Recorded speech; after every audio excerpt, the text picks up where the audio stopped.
स्वागत है सभी का एक और दमदार वीडियो में। मैं एमडी फरहान है, बड़ा business and founder GPF education. इस वीडियो में हम जानेंगे फ्यूचर क्या है, व्हाट इज़ फ्यूचर। अब फ्यूचर के बारे में मुझे कैसे पता रहेगा, फ्यूचर में आने वाला क्या है, अभी प्रेजेंट टाइम में जो चल रहा है वो फ्यूचर टाइम में रहेगा या नहीं रहेगा। सारा डाउट ना इस वीडियो में मैं डिक्लियर करने वाला हूँ आप सभी का। सबसे पहले what is the future, future क्या है। अगर आप गूगल पर जाकर सर्च करेंगे ना कि फ्यूचर क्या है, या फिर future industry in the India, कि फ्यूचर में जो इंडिया की इंडस्ट्री है वो क्या रहेगी, तो आपके सामने सबसे पहले आएगा डायरेक्ट सेलिंग। आपने बिल्कुल सही सुना, डायरेक्ट सेलिंग, जो कि एमएलएम का एक हिस्सा है। बट ऐसा मैं नहीं कह रहा हूँ, ऐसा कह रही है NIST.gov। अगर आपको नहीं यकीन हो रहा है ना तो डिस्क्रिप्शन में लिंक है, या फिर आप जाकर सर्च कर सकते हैं NIST.gov, और वहाँ पर भी देख सकते हैं किस तरीके से। यहाँ तक कि इकोनॉमिक टाइम्स ऑफ इंडिया की भी रिपोर्ट यही कह रही है कि आगे जो फ्यूचर है उसमें डायरेक्ट सेलिंग 18.1 बिलियन, 10 करोड़ से ऊपर लोग डायरेक्ट सेलिंग में अपना फ्यूचर जमाने वाले हैं। और ऐसा नहीं, यहाँ पर जो 2021 में जो उसकी नेटवर्थ है वो 4.8% के करीब, यानी कि 15,923 करोड़ के बीच पहुँच चुकी है। तो आप सोच सकते हैं कि फ्यूचर यही है। ओके, अब इसमें सिर्फ हम डायरेक्ट सेलिंग की बात नहीं करेंगे, इसमें हम ये बात करेंगे कि फ्यूचर आर्टिफिशियल इंटेलिजेंस में क्या बदलने वाला है और कैसे बदलने वाला है। आखिरकार आगे ऐसा क्या होने वाला है कि जो अभी के टाइम में है वो अभी के टाइम में ना रहकर आगे और ज़्यादा इम्प्रूव करने वाला है। जैसे पीछे कुछ था, तो पीछे क्या हुआ कि पीछे वो लोग छोड़कर चले गए। जो भी चीज़ था, जो भी एक्टिविटी हो रही थी वो थोड़ा ओल्ड जनरेशन की थी, तो अब वो हमें नहीं दिखाई देती है। हाँ, दिखाई देती है 100 × 0.01% के हिसाब से दिखाई देती है। बट अगर प्रेजेंट टाइम में अगर हम देखें तो वो चीज़ है ही नहीं। जो अगले आने वाला टाइम में बदलने वाला है तो वो भी प्रेजेंट के हिसाब से अगले आने वाला टाइम में बहुत कम रहेगा। तो इसीलिए ये चीज़ ना इम्प्रूव हो रही है। लेकिन एक चीज़ गड़बड़ है यहाँ पर, वो क्या, चीज़ों के साथ साथ हम अपने आप को इम्प्रूव नहीं कर पा रहे हैं। और यही चीज़ बहुत ज़्यादा मायने रखती है हम लोगों के बीच में, जो हमारी कम्युनिटी है, जो हमारी सोसाइटी है, जो हम ह्यूमन बीइंग्स हैं। अपने आप को इम्प्रूव करने की ज़रूरत है with the change of time. हमें टाइम के साथ जो चीज़ें चेंज होती है उसके हिसाब से हमें अपने आप को इम्प्रूव करना है, क्योंकि हर चीज़ पहले जैसी नहीं है, और जो आज है ना वो कल में नहीं रहने वाली है, इतना याद रखना। तो इसीलिए जो आपका माइंड सेट है, जो आपकी स्किल्स है, जो आज है, उसे ना देख कर, फ्यूचर की चीज़ों को देख कर अपने आप को इम्प्रूव करने की कोशिश करो, ताकि आज जो हो ना आप, तो फ्यूचर में जो आपकी स्किल्स आपके अंदर नहीं है, तो अगले आने वाले 1 से 2 साल में आप किस चीज़ को इम्प्रूव करने वाले चीज़ पे फोकस करो, ताकि आने वाला जो टाइम है वो अभी का टाइम में आपको सही ना लगता हो, लेकिन आने वाला टाइम में हो सकता है कि जो अभी का टाइम वो आगे वाला टाइम में ना हो। तो इसलिए जो आने वाला टाइम है उसमें जो आने वाली चीज़ें हैं, तो उसमें से कम 50 या फिर कम से कम 20% तो स्किल सेट आपके अंदर हो जो आने वाले टाइम में होगा। तो इसलिए अपने आप को भी इम्प्रूव करना ज़रूरी है। ओके, इसीलिए मैंने ये बताया। सबसे पहले अगर मैं बताऊं कि future industry in the world या फिर फ्यूचर इंडस्ट्री इन इंडिया तो क्या होने वाली है। सबसे पहले हम बता दें कि quantum, artificial intelligence, 5G, advance manufacturing, ये सब आगे आने वाला है। एडवांस मैन्युफैक्चरिंग मीन्स दैट कि आज ह्यूमन कर रहा है ना, कल कोई और करेगा, अगले दिन कोई और करेगा। मतलब कि ये बराबर इम्प्रूव होता जाएगा, ये कभी भी अपने एक ही जगह पे इस्टेब्लिश नहीं रहेगा। तो इस चीज़ को समझना है। देन आता है 5G। आप तो जानते हैं कि अभी 5G का जो है दौर चल रहा है, और बहुत सारी जो टेक्नोलॉजीज़ है वो 5G लॉन्च भी कर चुकी हैं। तो इस चीज़ से बहुत ज़्यादा आगे बढ़ रहा है जो है टेक्नोलॉजी, और जो इंडिया फ्यूचर या फिर वर्ल्ड फ्यूचर, तो बहुत ज़्यादा आगे बढ़ रहा है। और इसमें खास कर सबसे ज़्यादा जो आगे जा रहा है ना वो दुबई जा रहा है, क्योंकि हर चीज़ का क्वांटम वहीं से आता है। तो इस चीज़ को समझना कि जब भी फ्यूचर में कोई चीज़ होता है ना, या फिर कोई चीज़ इंप्रूव होता है ना, तो वो सब चीज़ें मिलकर की जाती है, ना कि अकेले की जाती है। तो इस चीज़ को समझना चाहिए कि जब भी हम किसी चीज़ को देखते हैं वो फ्यूचर इंडस्ट्रीज को देखते हैं, ना कि प्रेजेंट को। ओके, क्योंकि future industry in the world we know that कि डायरेक्ट सेलिंग, बायोटेक्नोलॉजी भी बहुत ज़्यादा आगे उभरने वाली है। बायोटेक्नोलॉजी दैट कि मतलब कि आपके मोबाइल्स एंड बायोडेटा, लोगों के बारे में बाकी सब चीज़ें आज से अलग होने वाली है। पिछले कुछ सालों में अलग थी, इस टाइम अलग है, और फ्यूचर में अलग होगी। क्योंकि with the changing time the things not establish same as same. हर चीज़ ऐसी ही नहीं रहेगी जब तक टाइम एस्टेब्लिश नहीं है। जैसे जैसे as for as time changing with the things changing, and if I say that human, so human not changing. 100 × 2% people will change. सिर्फ 100 में से 2% पीपल चेंज होंगे, बाकी और कोई नहीं चेंज। जैसे जैसे टेक्नोलॉजी आगे बढ़ती जाएगी, वैसे वैसे चीज़ें भी और आसान होती जाएगी। लेकिन इस चीज़ को ना नज़र रखते हुए ना हम ह्यूमन को ये देखना चाहिए कि आगे ग्रोथ क्या होने वाली है। Maximum of the people doing the mistake that research नहीं करते हैं हर चीज़ के ऊपर। हर चीज़ के ऊपर रिसर्च करना चाहिए कि फ्यूचर में क्या होने वाला है। अरे आज क्या है, कल क्या लॉन्च होने वाला है, कल क्या होने वाला है। अब इसका बेवकूफ़ी मत समझना।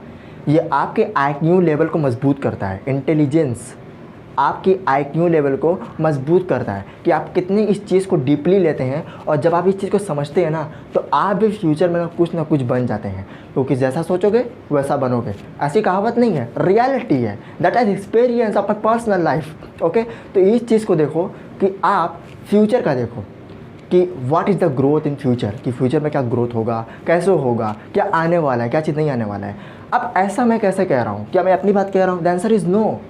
This is the report by Economic Times of India and NIST.gov, मैं उनके बेस पे बता रहा हूँ। एंड ऑल्सो फॉर्स भी इसमें है, ऐसा नहीं है कि मैं अपने मन से कह रहा हूँ। आप चाहें तो गूगल पर सर्च कर सकते हैं। तो ओके, मैं आसान भाषा में समझाऊँ तो डायरेक्ट सेलिंग है।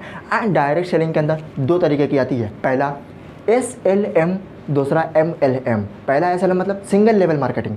सिंगल लेवल का मार्केटिंग के अंदर ये देखो, पहले डायरेक्ट सेलिंग का मैं डेफिनेशन समझाता हूँ, डायरेक्ट सेलिंग है क्या। ओके, कोई भी जब चीज़ बनता है, मैन्युफैक्चर होता है, वो कहीं ना कहीं 3 से 4 जगह होने के बाद वो कहीं ना कहीं शॉपकीपर के पास आता है, देन आपको वो लेना पड़ता है। बट डायरेक्ट सेलिंग क्या करती है, मैन्युफैक्चरर से डायरेक्ट रिटेलर एंड फिर आप, यानी कि बीच में ये जितने भी लोगों का जो झंझट आता है ना, वो सब ख़त्म। तो वहाँ पर वो जितनी भी चीज़ें बनाती है डायरेक्ट सेलिंग में, आप उसको जाकर लेते हो तो उसमें कुछ ना कुछ आपको कमीशन बनता है। तो ये होती है डायरेक्ट सेलिंग, जो फ्यूचर में बहुत ज़्यादा ग्रोथ होने वाली है। इनफैक्ट मैं अभी की बात करूँ तो 2021 में 4.8% की पर ईयर उसकी ग्रोथ हो रही है। तो आप सोच सकते हो कि फ्यूचर में 2025 तक क्या होगा। ओके, तो अब इसमें होता क्या है कि सिंगल लेवल मार्केटिंग में अपना नेटवर्क नहीं बनाना पड़ता है। मीन्स दैट जिसको हम बोलते हैं नेटवर्क मार्केटिंग, तो नेटवर्क नहीं बनाना पड़ता है। ये सिंगल है, कोई आए कोई ना आए कोई फ़र्क नहीं पड़ता, ये सिंगल है। ओके, एंड सेव और सिक्योर भी होती है, ऐसा नहीं क्योंकि मिनिस्ट्री ऑफ कॉर्पोरेशन अफेयर्स ये रजिस्टर्ड होती है, MCS रजिस्टर्ड होती है, एंड ये उससे भी रजिस्टर्ड होती है इंडियन डायरेक्ट सेलिंग एसोसिएशन। जब ये चीज़ से जब ये रजिस्टर्ड होती है तो समझ लेना कि ये कभी भाग नहीं सकती या कभी फ्रॉड नहीं निकल सकती। ओके, एंड दूसरा आता है MLM, मल्टी लेवल मार्केटिंग। अब मल्टी लेवल मार्केटिंग कौन नहीं जानता है, आप भी जानते होंगे शायद। ओके, इसमें आपको नेटवर्क बनाना होता है और इसमें आपको अपने अंदर टीम बनानी, बिल्ड करनी होती है, और इतना आसान भी नहीं होता कि अपना प्रोडक्ट लोगों को शो ऑफ कराना, देन उसको क्लोज करना, उसको सेल करना, मार्केटिंग करना, इतना आसान नहीं होता, बट इम्पॉसिबल भी नहीं है। आप चाहोगे तो कर लोगे। ओके, तो इस चीज़ को समझा जाए तो दो तरीके की होती है डायरेक्ट सेलिंग मार्केटिंग। अब करना क्या है कि डायरेक्ट सेलिंग के अंदर सब MLM आती हैं, लेकिन सब MLM के अंदर डायरेक्ट सेलिंग नहीं आती है। ओके, तो इस चीज़ को याद रख। स्कोप अभी के टाइम में ना ऐसा बहुत ज़्यादा है।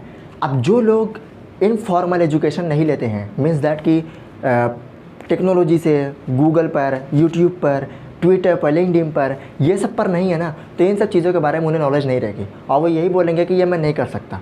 क्यों नहीं कर सकता भाई, जब अगला कर सकता है तो आप भी तो कर सकते हैं ना। तो इस चीज़ को देखो कि हम सिर्फ वो चीज़ें देखते हैं जो हमें सामने दिखती है, हम वो चीज़ें कभी देखने की कोशिश नहीं करते हैं जो चीज़ हमसे दूर है या फिर जिसके बारे में हम आज से पहले कभी जाने ही नहीं है, उन चीज़ों के बारे में हम जानने की कोशिश नहीं करते हैं। Okay, always be thinking knowing new things, be positivity and always be thinking about know that know new things. हमेशा नई चीज़ों के बारे में ना जानने की कोशिश करो और ये पॉजिटिविटी रखो अपने अंदर कि मुझे न्यू चीज़ें जानना है, क्योंकि जब तुम ये जानोगे तो तभी आप आगे बढ़ोगे।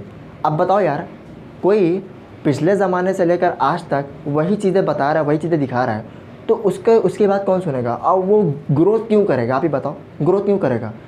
बिकॉज उसका जो प्रोडक्ट्स, उसकी जो सर्विसेज है वो ऑल जनरेशन्स की हैं और आगे चलते चलते जो बायोटेक्नोलॉजी बहुत ज़्यादा बढ़ने वाली है, तो उसमें वो लोग क्यों करेंगे और क्यों अपना जो उसमें अपना जो कंसंट्रेशन है वो देंगे? नहीं दे पाएंगे ना। क्यों? क्योंकि समय के साथ इंसान बदला ही नहीं, और जब समय के साथ इंसान नहीं बदलेगा तो उसका सर्विस और प्रोडक्ट जो इसका बिजनेस है वो कैसे बदलेगा? हमें चेंजिंग जाना है अपने अंदर। समय बदलेगा, चीज़ें बदलेंगी, लेकिन ज़रूरत है हमें बदलने की। जब तक हम अपने आप को नहीं बदलेंगे तो चीज़ें जितनी भी बदल जाए वो चीज़ कभी यूज़ नहीं कर पाएगी जब तक आप नहीं बदलेंगे। और जब तक आप नहीं बदलेंगे, आप चाहेंगे कि मेरा जो प्रोडक्ट है वो मेरे साथ सिमिलर रहे, तो फिर आप गलत हैं। क्योंकि प्रोडक्ट्स और या सर्विस या फिर कोई भी चीज़ हो, समय के साथ उसको बदलना पड़ता है। जब आप बदलेंगे तभी आप बैलेंस बना पाएंगे, अदरवाइज़ आप माइनस ग्राफ में जाएंगे। ये मैं नहीं बोल रहा हूँ, आप चाहे तो गूगल पर सर्च कर सकते हैं। हर चीज़ एक डेटा के अनुसार बता रहा हूँ, कोई चीज़ अपने मन से नहीं बता रहा हूँ, क्योंकि मेरा काम है आप लोगों को सही इन्फॉर्मेशन देना, फेक इन्फॉर्मेशन देना नहीं।